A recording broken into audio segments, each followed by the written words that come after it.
Dysfunctional families will put you in a position to have to go no contact and then act shocked when you actually go no contact. They expect for you to take all the decades worth of trash talk, the decades worth of criticism and judgment, the decades worth of exclusion, the decades worth of minimizing your accomplishments. And that passive aggressive, dishonest connection may have worked for the older generation, but this newer generation has realized that family is so much more than blood relation. Family is love and support and encouragement. Family is guidance. The people who love your children, the people who applaud your milestones, the people who are with you at your worst and stay with you till you get to your best. Not the ones that kick you when you're down, not the ones that judge everything that you've had to do in life, not the ones that use your struggles as a talking point for their coffee time conversations. Hello everyone, this is Emmanuel Cook. We will be reacting to a new video today, so make sure you guys like, comment, and subscribe down below, and let's get into the video. Y'all, so this gonna be a long video because I got some stuff to say. So I've been seeing some videos going around on TikTok of, grandparents and parents, asking why children are deciding to go no contact. So I want to start this off by saying I know that there are children who are disobedient, disrespectful, lack accountability, and don't want to listen to their parents.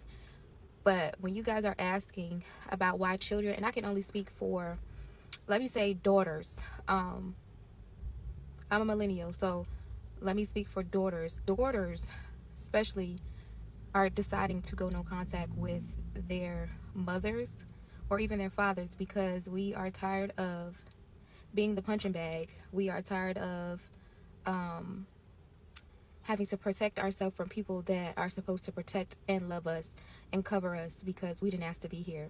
So when you ask children why they are deciding to go no contact, this is really why. And I'm gonna give you guys just some insight on my life as a child and growing up as an adult and becoming more self-aware. I grew up in a household where my mom was raised off of survival, not love. And this even goes back from my mom and her mom and probably my grandma's mom. My mom and her mom did not get along. My mom's mom did not like her. And, from stories that I've been told, that there was always this saying that girls were bad, okay? So there was a lot of trauma with my mom and her mom, and there was a lot of things that were internalized. So when I grew up, my mom, made sure we had food, we had clothes, we had what we needed. Like I said, my mom was raised off of survival, so she knew how to do all of those things.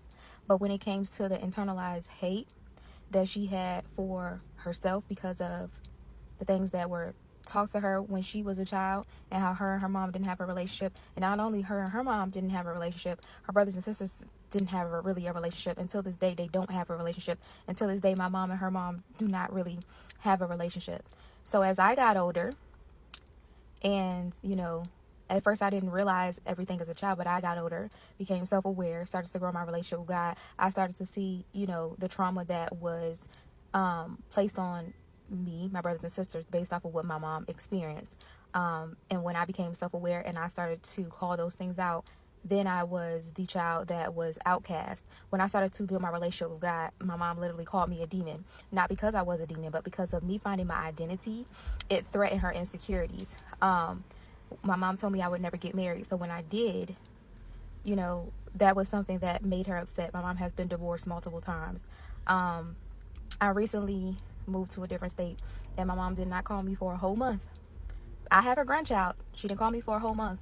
And then she pops up a month later, and then she makes up this story to people that I just left, my hometown, and just left her. And she knew I was leaving. She knew why I moved. She knew all those things. But because of my happiness triggered her, it was a moment for her to make it about her. Instead of making sure your child was safe, instead of checking on your grandchild, she made it something about her. She can't fathom the fact that I'm happy. She can't fathom the fact that I'm actually doing better with my life. And a lot of times when parents are not happy with themselves, when parents did not achieve what they wanted to achieve, they see their children not as children. They see their daughters not as daughters, but they see them as competition. So when you ask children why are they deciding to go no contact with their parents, because we've had enough. And when you become self-aware and you see things for what they are, people can no longer manipulate you, regardless if that's your parent, your child, whatever. People can no longer manipulate you because you see things for what they are. So A lot of us are going no contact for those reasons, because abuse is abuse, and it's like knowing that a snake is a snake and still allowing them to bite you, so a lot of us we love our parents, but at the same time, if I'm going to have to continue to endure abuse and you lack accountability, you lack care, when we usually tell our parents these things, the first thing they say, well, you had food on the table. Like I said in the beginning, my mom was raised off of survival, so she knew how to do those things. But when it came to the other part, as far as love, that was lacked because she didn't have those things as she was growing up. But also, we have to remember that's not an excuse. One of the things about going no contact with parents or family, or really anyone, right, like, is the sometimes lack of understanding from individuals or people that just don't get it. The people that will say things like, but they're your family, or blood is, thicker than water, or, you're gonna regret it, or you're, gonna get bit by karma, like whatever it may be, that don't fully understand like the why as to what even got someone to go no contact, and that it's not because we're selfish, or that it's because we think it's a cool fad. And the other thing that she mentioned, which was really telling, and she's like, I can see the pain, and I was like, oh my gosh, like, even as much as I try to be like, I'm holding it together, people can tell. And the reason why I said it was so extremely affirming is because there were so many people in the comments that talked about what they're going through, and that also shared that they have felt lonely in this experience. And I don't mention this stuff when I'm like out and, in person and talking to people. I oftentimes do not talk about this because sometimes I've been met with this, like, either not knowing how to hold space for me in that way.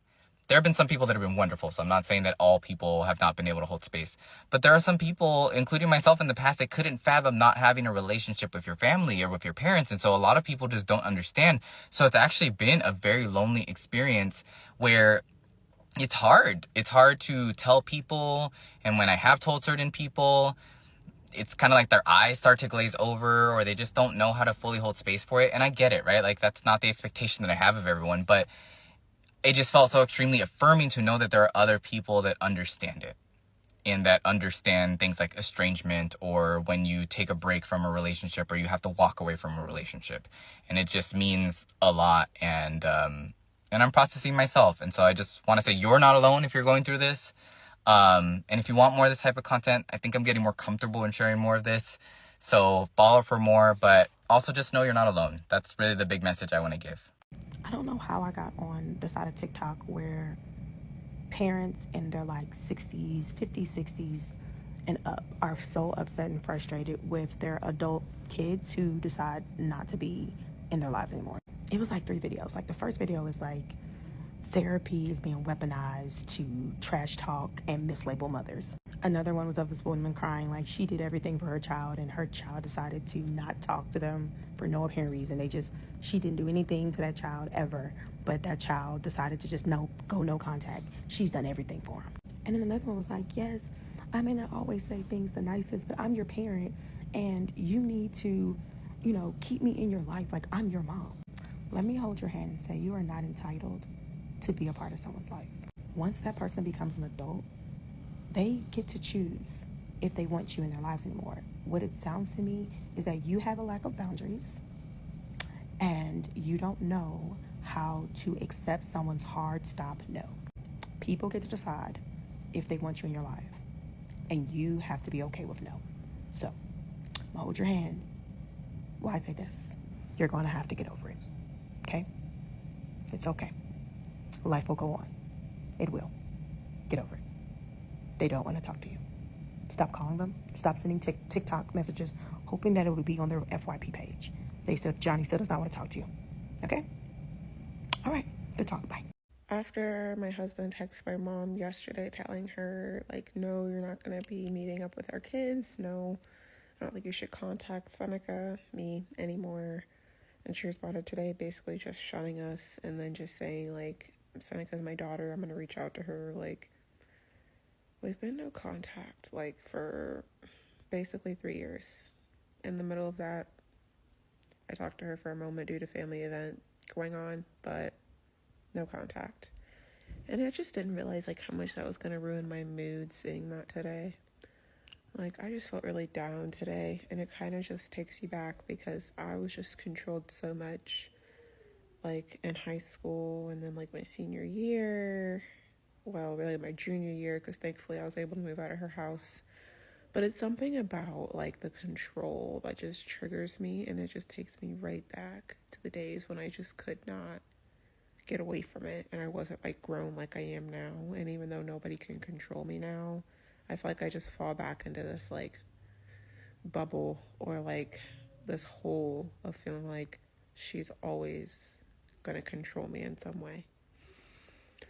And it's just, it gets me real down. It just takes me right back. Uh, Definitely, like 10 years ago, wouldn't have thought that she would still have this like control over me, even though physically she can't control me. Even though she can't control me physically, mentally, she still really just has a hold over me with the manipulation, with the stuff she says. Like, it's triggering. I went no contact with my mama 3 times, and this is what happened. All right, so just to catch y'all up, me and my mama had a very adventurous relationship. You know, I was on my side of the fence, she was on her side of the fence.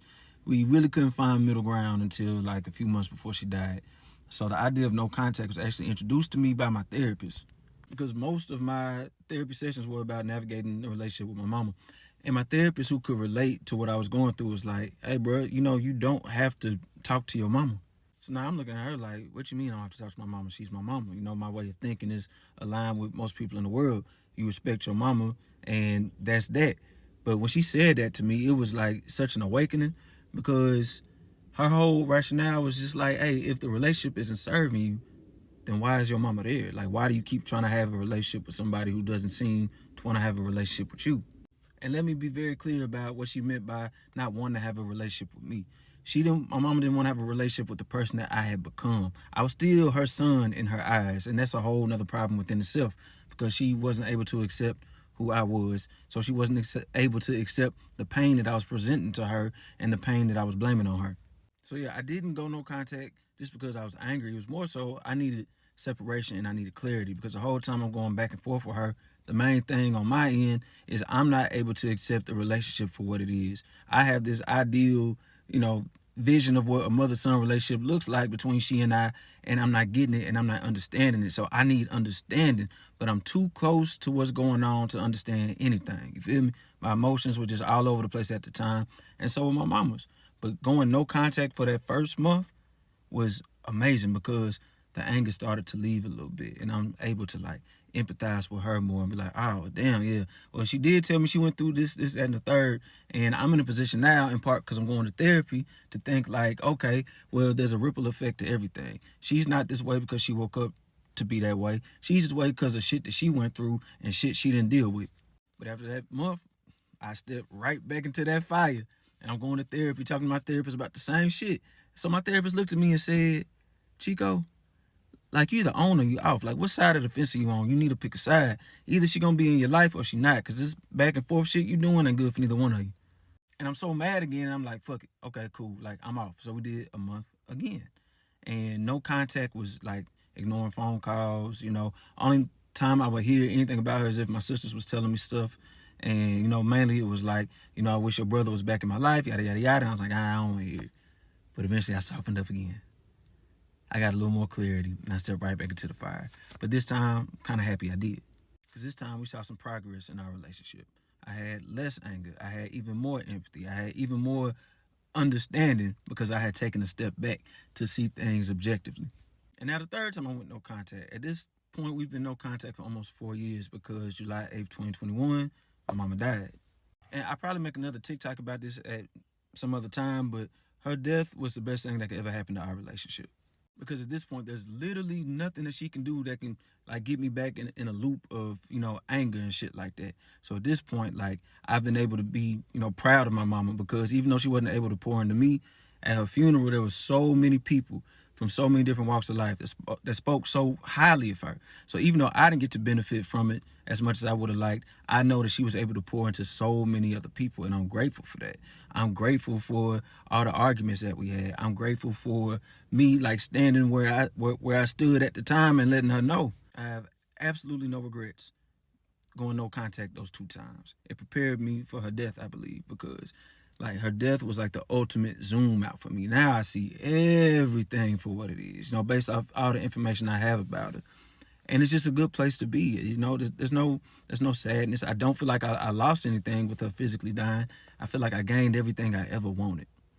No contact's gonna look however you want it to look, but go in with objectives. You know what I'm saying? Like, don't go no contact and just, oh, whatever happens, happens. Nah, like, get something out of it, because you can get a whole lot out of it. So I encourage anybody, if you're thinking about doing it, just to do it for yourself, not out of spite towards whoever you're doing it with.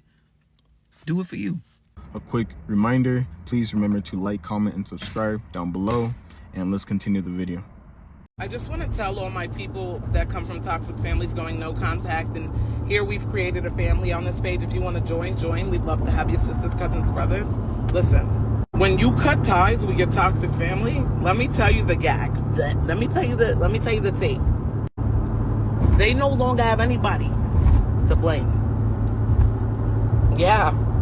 So they actually have to face the real villains, or what normally happens in a regular toxic family. There's not normally a wide array of awakening, some invigoration period. No. They find someone else to take it out on. But they'll get to ride on the coattail of, oh, Brienne did a smink and Brienne got online and told all our family. But they get to ride on that. They get to ride on you going to therapy and you realizing that they're fucked up. So they're going to try to make you the villain a little longer. They got to hold on to that. They got to make it last. But you're not the villain anymore. Them skeletons is waking up. Wiggle, wiggle. I can tell you from personal experience that blood is not thicker than water. A lot of the people in your family are not healthy for you. That includes your relatives and all of that stuff. A lot of them are emotionally, mentally draining. A lot of them, you only hear from them when they need something. Is that really family? Can you call that family, really? And when you are not around, they talk trash about you, especially if you are a peaceful person and you don't want to get involved in the family drama. If you stay out of everyone else's issues, you're the bad guy now. You think that you are better than us. That is exactly how they will feel. Even though you stay peaceful and you stay out of everyone's problems. It's crazy. And they talk the most trash about that person than everyone else. It's just because he or she is not part of their group or whatever, their clique. I see it all the time. And it is hilarious to me. How are you mad that I chose peace and I chose to not waste my time speaking trash about everyone else and just work on my own life? How are you mad that I am only focused on building my life? How are you mad? And you got a problem with that. It is so funny to me. It's too funny to me, honestly. It makes no sense. I stay to myself, I work, and I build my life. And other people got a problem with that. Just because I am not a part of their clique. That I don't spend my time talking about everyone else's life. I'm busy building my life. And people got a problem with that. And those are the same people who will be envious of your progress. We all have the same amount of time in a day. If I choose to spend my time building my own life and not worrying about everyone else's life, by default, I will make more progress than another person who spends all their time talking trash about everyone else, worrying about everyone else's life and not their own. Make it make sense, honestly. How much time do we waste on things with people that have nothing to do with our goals? Everyone else is worried about what everyone else is doing. Who's doing this? Who's doing this? And you're wasting time when you could use that time to learn a new skill, to build your life, to work and get out of debt, to do various things with that precious time. As for me, I don't care. I don't care. I wish other people well, but at the end of the day, I have to build my own life and I have to make things happen for myself. You want to know what's crazy? After I went no contact with my mom and basically my entire family, I started receiving so many blessings. When I was still in contact with my mother, and she was draining my life force, like literally draining my life force out throughout my whole life. And when I finally had enough and gathered some strength from I don't know where to leave that situation, my blessings started pouring in like that. All of my manifestations started coming to me in physical form just like that. And I'm sitting in my mother crib, I'm sitting in my family crib, and it's just like nothing is happening for me. The stagnancy was crazy. The depression was crazy. The anxiety was crazy. And even though I'm sitting here planning my escape, planning all these things, I know there's a way out, I could not execute it while I was there. Like, when people say you cannot heal where you was hurt at, that shit is so real. Because I'm the most stubborn person on planet Earth. Nobody can tell me I can't do something somewhere. The fuck? I was like, you know what? I'm going to make the best of this situation. I know it's toxic. I know what I'm facing, but I can still do it while I'm here. No. I literally had to physically leave with nothing but my sanity, because I had to tell myself, you know what, when it comes down to it, what's really important? Like, I need to keep my mind. I can't lose my mind. I could lose everything else I have. I don't give a fuck about. But when it comes to my mind, I can't afford to lose my mind. Okay? And even under that, being under all of that spiritual warfare, living under my family roof, I realized I really just had to take a step out and just move by faith, not by sight. Move by my own faith. My own faith. Okay? But as soon as I literally cut these people out of my life, I kid you not, like, I always thought that only bad things could happen to me. Like, since I was little, I expect bad things to happen to me. And it's like, throughout this journey, the past 2 years of me just trying to get myself together, get my life together, as soon as I cut off all of these people that wasn't even supposed to be in my life for this long. Are you kidding me? And it's just further confirmation that what I thought and what I was feeling while I was there was true. I was thinking to myself, am I going crazy? Are these people, like, do these people really hate me that bad? Am I crazy? After I left, I realized, no, you're not crazy. These people want to see you do bad. These people have ill intention for you. And that's why you felt like, was my manifestations working? They were, but I needed to be in a different space to receive it, if that makes sense. The reason why so many millennials are going no contact is because we have awareness of information and wisdom that the generations before us just weren't aware of. One of those bits of wisdom is that you are not obligated to your family. Generations before us believed that, oh, that's my mom. Like, I don't care what she does to me. I'm going to be loyal to my mom. Or I only get one mom, so I always got to be nice to her, even though, like, she treats me like shit. And we just understand that you don't have to be kind to anybody that's not kind to you. You don't have to be around anybody you don't want to be around. Like, there's no obligation to anybody that has the same bloodline as you just because they have the same bloodline. Another bit is how trauma shapes your world.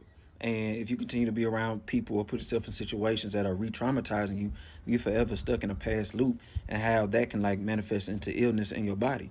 Not to mention, like, the shit that you're going through, if you don't deal with it, you just pass it down to the next generation. So the generation before us, because they didn't deal with their trauma, we got to deal with it. And then we live through our own traumas and got to deal with that. So it's compounding. We ain't got time to be sick no more, man. Like, we actually want to enjoy this experience we got on this earth. Also, I think millennials are just less attached to struggle. I have a theory that 90s R&B really like fucked up the black family, because all of their music was just about struggle love and like begging and all that shit. And it's just like, dog, all this shit is just absolutely pointless. I can be loved without having to go through the bullshit that somebody's putting me through and calling it love. We ain't falling for that no more. And that can go for romantic relationships, but I think for most of us, our starting point is just family and understanding that boundaries have to be placed there. Then there's ideas of self-love and self-concept, and knowing that you will only like achieve as high as your self-concept is, and understanding that your self-worth can't be placed in other people. Everything has to like start inwardly with you. Having all those understandings are like just a few reasons as to why millennials are going no contact, and will probably continue to go no contact. What it's going to require for us to stop going no contact is just change in behavior from, and now I'm specifically talking about older generations, but change in behavior from people like in those generations, uncles, aunts, grandmamas, older cousins, mamas, daddies. Like, it's going to take them understanding how life truly works, and a lot of deprogramming on their end for millennials to stop going no contact. I just saw a creator posted a video talking about the fact that when people go no contact with their family members, specifically they were talking about parents, it's not because of something that happened to them when they were 11, it's because of repeated continued patterns of behavior from their parents. And that resonated with me really hard because I had an abusive childhood and I'm no contact with a lot of my family. And a lot of them walk around and make it seem like I'm just bitter and miserable for things that happened in my childhood that happened 20, 30 years ago. And that couldn't be any further from the case. Yes, those things happen. They had lasting impacts on me, and I was mad about them for quite some time. I'm not gonna lie about that. But I spoke to most of my family well into my 20s, so it was not something that was happening to me when I was 15. Rather, every single body that I cut off, I cut them off because I had a eureka moment after an active engagement with them. Like, when I say that, I mean like I'm actively engaging in conflict or conflict resolution with them, and I had a eureka moment where I realized this person is never gonna change. Nothing is ever going to be different with this person. Who they were when I was 11 years old and who they are now is the same person. And while they cannot manhandle me the same way because I'm no longer a child, if I'm going to have a relationship with this person, I have to be willing to subject myself to constant disrespect and being manhandled. And I decided that I didn't want a relationship with them that bad. It makes them feel better to tell themselves it's because I'm bitter and I'm holding on to the past, but they are the same exact person when I was 11 years old that they are today. They have not changed. They're not going to change. And that was the realization that I had to come to. It's not what happened to me at 15. It's what happened to me at 15, 16, 17, 18, 19, 20, 21, 22, 23. For all the years that I'm in contact with you, I keep having the same experience. And it was my own mother who taught me that the definition of insanity is doing the same thing over and over again, expecting a different response. At some point, it is insane to continue engaging with these people and expect anything different from them. When you go no contact with members of your family and they say, oh, you only have one mom, you only have one sibling, you only have one whoever, it's never like, oh, they only had one you and they messed that up. Because I assure you, 9 times out of 10, no one's going no contact for no reason. And it's always show them grace. It's never they should have treated you better when they had the chance. I think we're all forgetting that these people that are being left behind in the wind have done something to deserve it. Like, yes, you only get one mom, unless you have 2 moms, but like, they only get one you.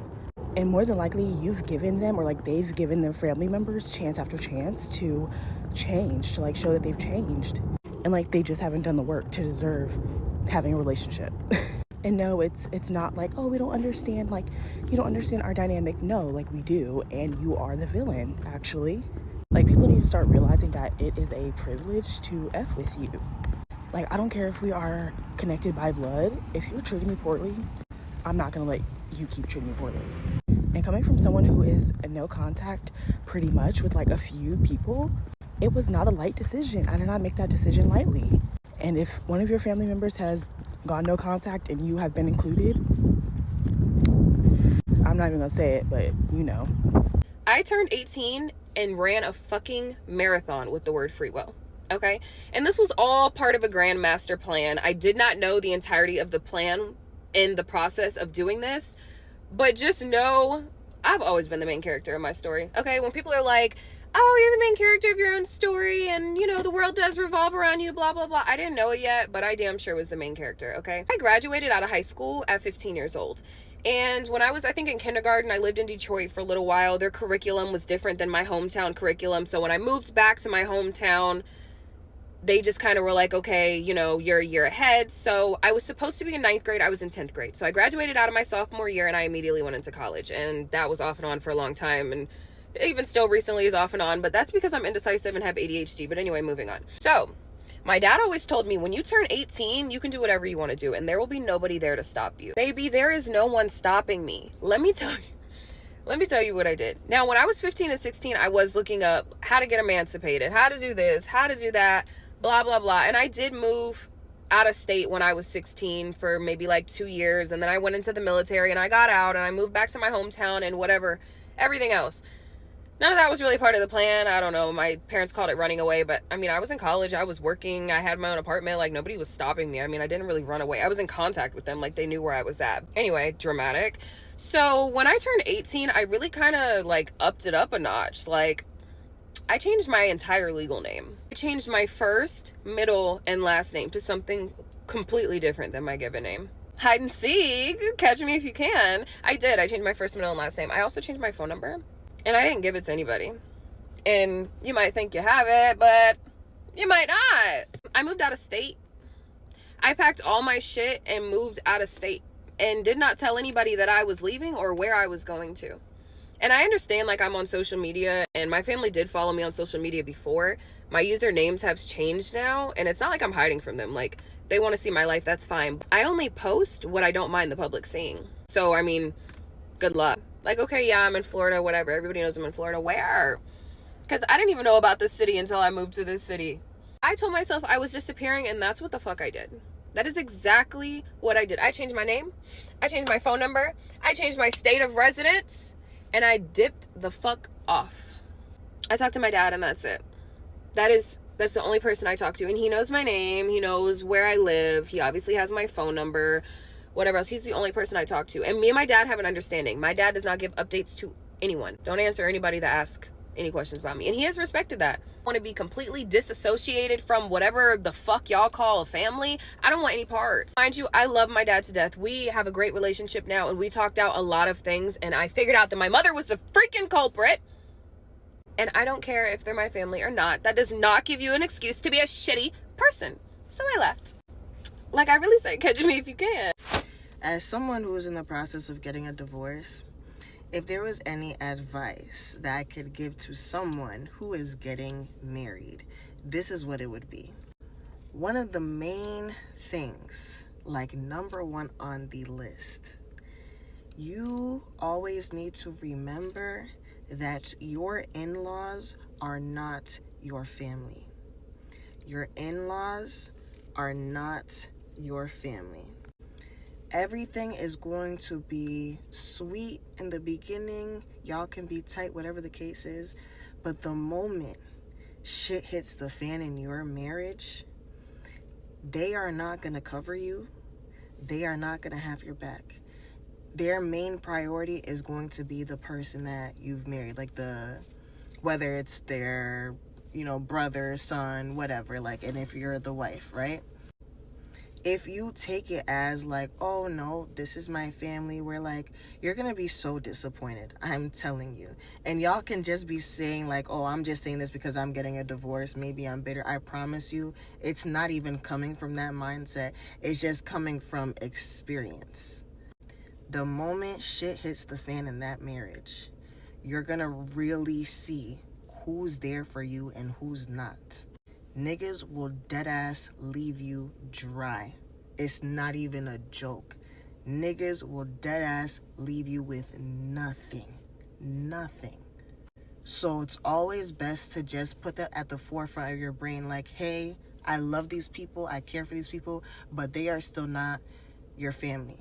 It's good for you to, even if you decided to move in with somebody that's across the country, and maybe you're with their family and your family is on the other side of the country, still make sure that you maintain a decent relationship with your family, because you never know when you're going to need them. If shit hits the fan, you're going to need your family. The two becoming one is a beautiful thing, but always make sure that you are good and that you're fine, because at the end of the day, you got you. That is my advice for anybody who is going to get married. I appreciate you guys watching the video today. Please make sure to like, comment, and subscribe down below, and I'll see you guys in the next video.